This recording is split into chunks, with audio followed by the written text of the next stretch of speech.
That's Build-A-Bear Workshop's president and CEO, Sharon Price John. She's what some would call a toy expert. Not only has she made hundreds of bears since joining the company in 2013, she also chairs the Toy Association, and she's held key roles at toy makers Hasbro and Mattel. More importantly, she has transformed the once struggling mall retailer to where it is today. When I got here, 20% of the stores were unprofitable, so clearly we had to correct that.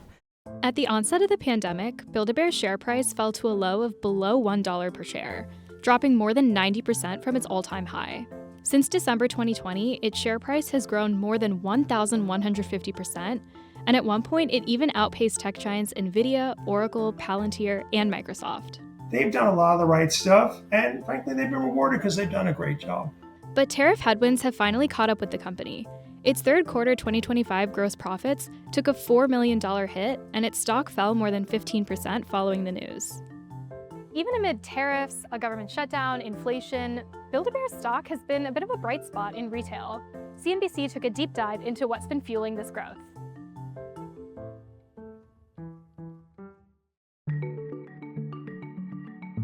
The first thing you're going to do is pick out your furry friend, and then you'll stuff your bear, you'll go through a heart ceremony, then we'll dress the bears. There! Ta-da! I love it! It's perfect. Yay! Okay. Love that. That's awesome. Founded and headquartered in St. Louis, Missouri in 1997, Build-A-Bear pioneered experiential retail. Time to have some fun. Initially, every store was in a mall. And that experiential business really differentiated them from, you can buy stuffed animals or plush pretty much everywhere, right? From Target to FAO Schwartz and every place in between. The difference is that at Build-A-Bear, it's yours. You helped make it. But its early 2000s hype didn't translate to immediate success.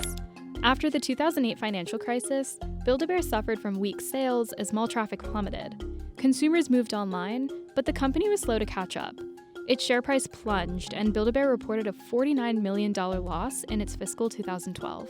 That's when Price John was tapped to turn things around. When I first came in 2013, again, that assessment of that the brand was strong. We don't have a broken brand, we have a broken business.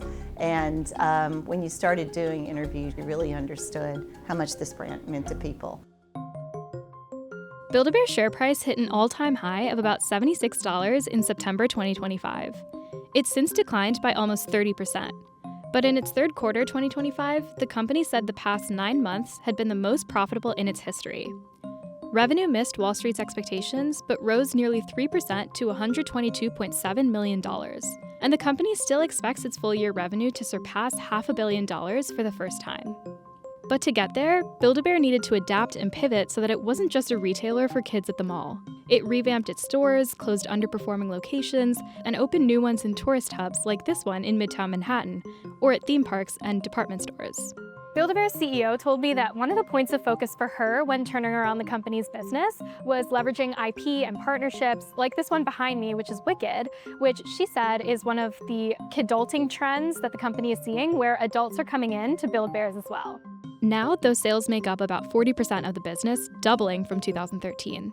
And teddy bears are clearly for adults as well. Oh yeah, it's fun that you saw some of this wide variety of people that come in to Build-A-Bear to make their own teddies. So, and it's not just about kids. Build-A-Bear finally started investing in e-commerce around 2015. Today, it has a mobile-first website that offers virtual workshops and a loyalty program. Its online business helps the company test products before launching them in stores and capture more of that older audience. It also became more efficient operationally, shifting a lot of the orders to its stores instead of its distribution center in Ohio that cut down order times from weeks to days. Virtually all of its stores are now profitable. Our goal overall was to create sustained, profitable growth, but the profitable was first. And so making sure that we were consistent in delivering a pre-tax profit that was meaningful before we chose to pivot to scale became a very important part of the overarching strategy. Though Build-A-Bear was temporarily closed in 2020 due to the pandemic, these changes helped it get back on track and fix its plummeting share price. It leveraged its position as a traffic driver at malls to renegotiate its leases. It has also expanded its franchising and international business.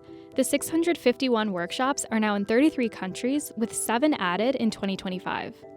The company manages some of those locations, but mostly sells its bears wholesale and collects a franchising fee. That part of the business boasts operating margins between 20 and 30%. We're seeing such a positive response in some of these countries, with lines out around the corner waiting for us to open Build-A-Bear. And we do see a lot of white space there and a strong runway. Germany is very much a toy market and certainly a teddy bear market. And when we were there many years ago, there were over 20 stores in that country alone. There are a few real risks for the company. Tariffs are top of mind as Build-A-Bear imports more than 90% of its products from China and Vietnam. While the company pre-ordered products in anticipation of the tariffs, they still hurt company profits. That was despite reporting record revenue. Have you had to increase prices at all because of tariffs?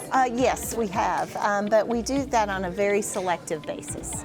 We always want to make sure that we have a really approachable price point. You can still go through the process at like $16. In 2024, Build-A-Bear launched its Mini Beans collection, smaller replicas of its classic animals that sell for about half the price of a normal bear. That's helped the company retain or add more customers while increasing prices.